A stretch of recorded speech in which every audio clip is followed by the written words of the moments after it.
The email alert hit my phone at 8:17 a.m. Joint account balance, $197. My stomach dropped. Rent wasn't due. Bills weren't due.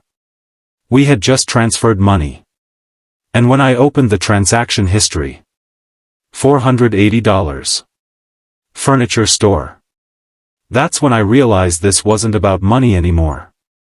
It was about control. Respect. And how quietly someone can drain more than just your bank account. When people imagine financial betrayal, they think of dramatic stuff. Secret debts. Hidden credit cards. Gambling addictions. This wasn't dramatic. That's what made it worse. I'm 34. I live with my girlfriend, she's 31. We'd been together a little over a year when we moved in. Not married.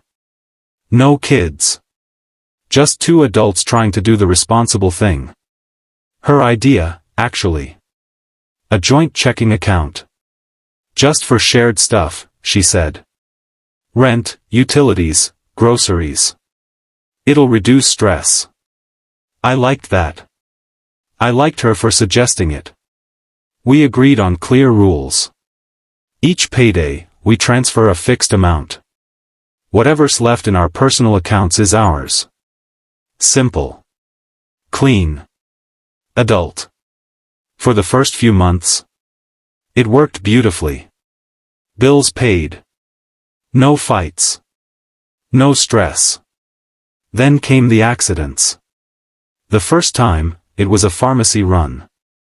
I grabbed the wrong card, she said, shrugging. No big deal. Second time, dinner with friends. Again, wrong card. I noticed it. Filed it away. Didn't make a thing out of it. But then it kept happening. Little charges at first. Returns. Rebuys. A salon payment. A concert ticket. A free trial that quietly turned into a monthly charge. Every time, there was an explanation. An eye roll. A sigh. I finally said, gently, carefully. Hey, can you please only use the joint card for shared stuff? It messes up the budgeting. Her mood shifted instantly. I could feel it. She crossed her arms. Her jaw tightened. You're being weird about money. Weird. She said she'd fix it. Sometimes she repaid the charges. Sometimes she didn't. And every conversation turned into my fault. You're making me feel judged. You're acting like I need permission. You're tracking me. No. I was tracking rent. Then came the overdraft. Rent went through. But the account dipped negative. Overdraft fee. That fee felt personal. Like the universe tapping me on the shoulder saying, pay attention. She said she didn't know it was that low. Said she only used the joint card because her personal account was tight that week. That word stuck with me. Tight. I asked why. She looked at me like I'd crossed a line. That's none of your business. Okay. But then why is our account covering it? I said we needed to pause. Reset. Go back to the agreement. She snapped. You're acting like my father. I shouldn't have to ask permission to use our money. Our money. That's when I felt it. That slow, creeping realization. We were not talking about the same thing anymore. To me, the joint account was a tool. To her, it had become a safety net. For decisions she didn't want questioned. Then came the desk. That morning, the email alert popped up.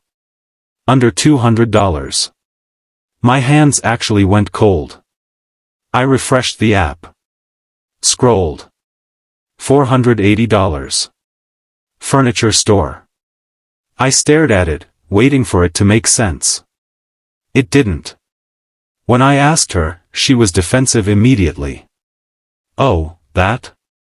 I ordered a small desk. For our place, she added quickly. She wanted to start doing yoga videos. Needed a place for her laptop. I looked at her. This wasn't groceries. This wasn't rent. This was a personal project. A non-urgent purchase. Almost $500. Without a word to me. I said exactly that. She exploded. Called me controlling. Said I was treating her like a thief. Said she felt financially unsafe with me because I noticed things. That phrase hit hard.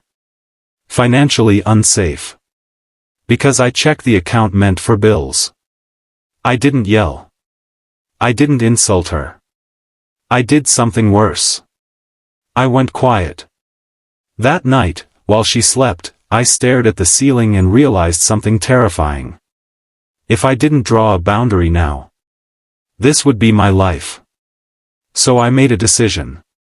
A calm one. A quiet one. The next morning, I changed my direct deposit. My paycheck went back into my personal account. I set up an automatic transfer to the joint account. My half of expenses. Plus a buffer. More than fair. I put the joint card in a drawer. Bills only. No drama. No announcement. When she found out, she called it a betrayal. Said I was sabotaging the relationship over a couple mistakes. Then she told her friends. Her version. That I cut her off. That I was stingy. That I was controlling. The looks I got were brutal. Like I'd committed some invisible crime. But here's the thing about boundaries. They don't scream. They don't argue. They just stand. 2 weeks later, reality hit her. Her personal account dipped low again. Only this time. There was no quiet bailout. No joint card safety net. She asked if I could temporarily cover something. Her tone was different. Careful. Soft. I said yes. On one condition. We sit down. We go over finances. Openly. No defensiveness. No guilt tripping. She agreed. That conversation? It told me everything. There were impulsive spends. Lifestyle creep. No real tracking. And for the first time, she couldn't call me controlling. Because the numbers were just there. Silent. Unarguable. The power shift was instant. I wasn't her father. I wasn't her enemy. I was the adult who stopped enabling. And she finally saw it.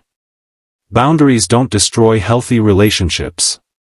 They expose unhealthy ones. Sometimes the most satisfying revenge isn't punishment. It's taking your power back quietly, and letting the truth do the rest. If this story hit close to home, hit that like button. Tell us in the comments, where do you draw the line with shared money? And if you want more real, raw stories about boundaries, betrayal, and sweet justice, subscribe to Story X Daily, because some lessons are expensive, but they're worth learning.